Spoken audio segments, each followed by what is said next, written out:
Out here in Central Square today, check it up with a guy who did something new last year after a career, IMCA modifieds from 02 to 2010, late models from 2010 to 2019. Dale Caswell ended up purchasing a Sportsman right before the 2021 racing season.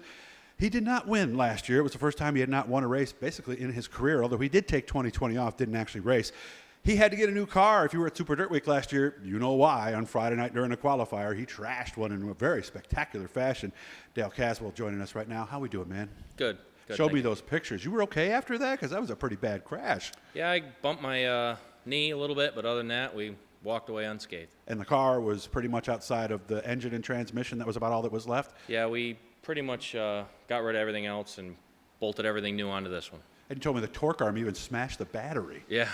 Jeez, talk about adding insult to injury at that point. Couldn't even save the battery. So what was it like? You told me this was a big adjustment going from cars. Because IMCAs and late models, correct me if I'm wrong, you got to drive them like you stole them, where this was a little different, right? Yeah, I mean, these cars are different, as in you sit in the middle versus you're sitting off to the left. And when I got in these cars for the first time, I was overshooting the corners, driving it too far. Everyone's like, man, you got to take a little bit off, roll back up the corner. So once we started backing up the corner a little bit, we started getting a little faster. So it was just that simple. You were just over driving because that's what you were used to, right? Yeah. I mean, drive it in there hard and, can't really quite do that with these. Was the decision to make the move based totally on going back to Burton? Because you actually told me that a 604 late model, by the time you're done, can actually be more expensive than a big block. I mean, they're expensive for sure. But I made the transition to these because I want to run Friday nights at Burton. And then I can have, I've got a wife and kids, and it frees up Saturday and Sunday to boat or camp or, still have family time. So, compromise, it lets me race and, we can still do the family stuff. Yeah, because I've heard different theories on that Friday night racing. They say, yes, it makes for a very busy day because you work and you work a lot. But then, like you said, it does give you Saturday and Sunday. So it really works, doesn't it? Yeah, it does. We're out here, a bunch of guys come over on Wednesdays. We work on the race cars. We try to get them all done. I like to put them in the trailer on Thursday, and then they're ready for Friday. Yeah, because you don't have time, right? You don't have time to come and load the trailer on Friday. Does somebody bring it to the track for you then, or do you work? I do it. Okay, so you come here in, 10 minutes maybe? Yeah, we're not far from Burton. Okay, so what's different this year? Did you buy the same car you had before, or did you get something totally different? I bought a newer car. This is a 2020 Bicknell. Other than that, everything's the same, short rod, coil car. Rubber floor, all that stuff. So, Yep. And again, if you want to know what that rubber floor does, go back to the Ronnie Davis III stuff I did. I actually saw that. He showed me how it moved. That really is an interesting part of a race car, isn't it? Yeah. I mean, I've never had any of that. So, you get in a rubber floor car, you can actually feel it on, in your feet. Right? Yeah. When you're coming out or when you're going in? I mean, you can feel it just moving around. Really? Yeah. I mean, it was something different. Did you check with somebody about that and go, hey, the floor's moving. Is that all right? No, I just figured it was the rubber floor. All right. So outside of the dive and the corners too hard, what else did you have to do differently to be better in this Sportsman?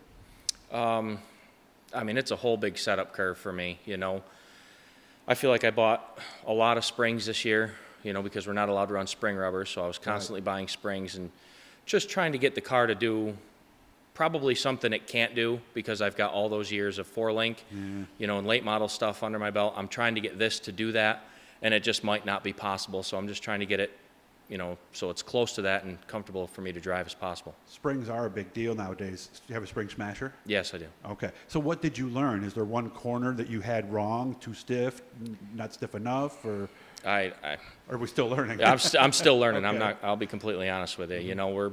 We're still learning this game, and hopefully this year we'll have some better results. Well, Bicknell's very good about that. Randy and them, have you talked to them about getting you at least to the baseline and then going from there? Yeah, I've been in contact with those guys. They help us out. They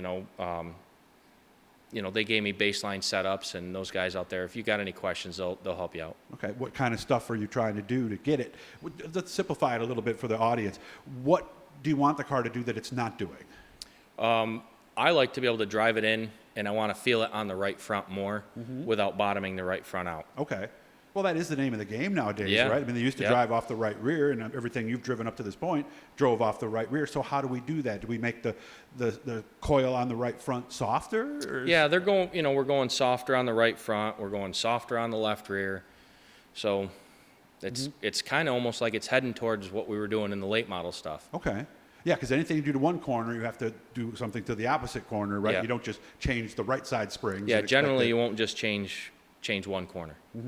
Comfortable with all your scale weights and all the cross weight and all that kind of stuff? Or Yeah, do we well- use that? Because I heard some guys with the shock dynos, you don't need to scale. We still put it on the scale, every once in a while. When you have your smash numbers, you can just pull your shocks off and then get them to a certain number, and then you're right there. But every now and then, every few weeks, you just set it on the scales just to make sure nothing's changed. Okay.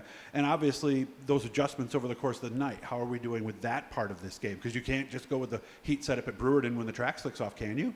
No, we have to change. That was our struggle last year. We were really fast in hot laps in the heat, and then we just were off a little bit in the feature. So, what changes we needed to make, I think we were making too big of changes Oh, okay. between the two, and I think we just got to narrow that down a little bit. Why? What would happen in the feature? How would it drive differently? I mean, if we make too big of a change, it could have been, loose in, tight off. It could have been tight in, loose off.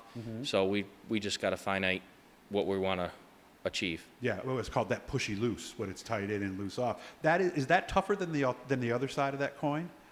Or are they each equally going to screw you up? I mean, they're neither are good. It depends on the track if you'd rather be, loose in or tight off. But I've always driven tight race cars. Okay. So And just muscled them. yeah. Okay. But we just don't have the engine in these to really muscle them. Well, because the tight hurts you on the entrance to 1, but then it helps you on the exit. In the exit to 2 is everything at Brewerton, isn't it?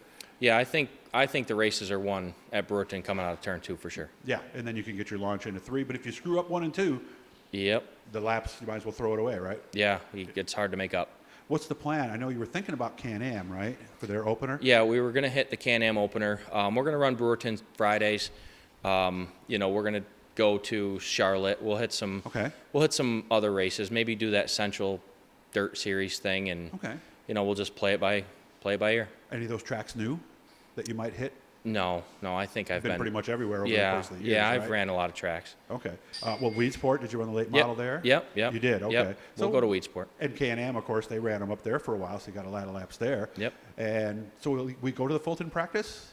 We won't be in town for the Fulton practice, but we will be there for the opener. All right, going down to see a band, by the way. So, and Burton always starts a little bit later because it tends to be a little bit wetter there. I happen to notice we got the guy in the garage on the back of the quarter panel. Who else is helping you out besides John Wilbur and his Snap-on truck?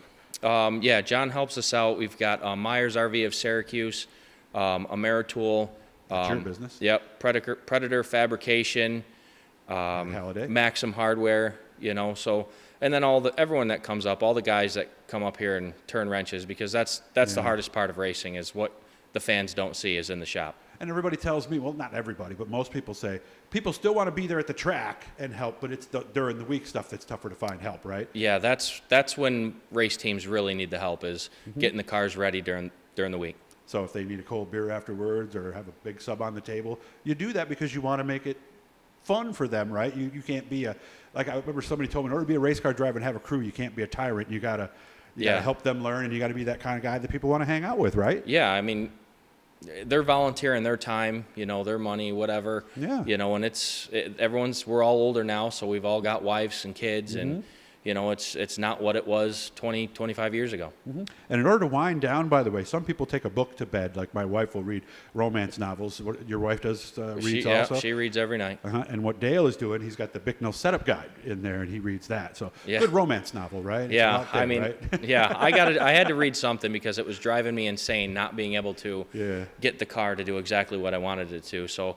I read that thing probably 3 times front to back. And all you got to do is call the folks at Bicknell. They'll send it right to you. I've got a setup book myself. They even gave me one, but it's a little bit over my head.